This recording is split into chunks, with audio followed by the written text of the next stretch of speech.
বাগেরহাটের শরণখোলা উপজেলার রাজজোড় থেকে মোড়লগঞ্জের বানিয়াখালী পর্যন্ত সংযোগ সড়ক এখন যেন মৃত্যুফাঁদ।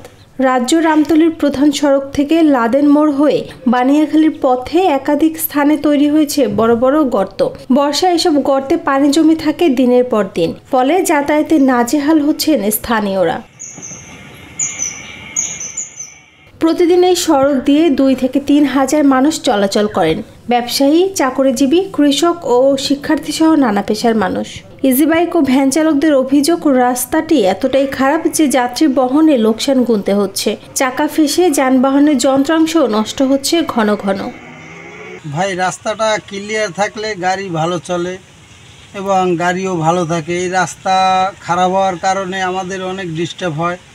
যেরকম মনে করেন 10 টাকার ভাড়া মারতে যাই আমাদের 50 টাকার শিকার হওয়া লাগে, অনেক সমস্যা হয়। শুধু স্থানীয়দের যাতায়াত নয়, রোগী পরিবহন ও অন্যান্য জরুরি সেবার জন্য এই সড়ক অত্যন্ত গুরুত্বপূর্ণ।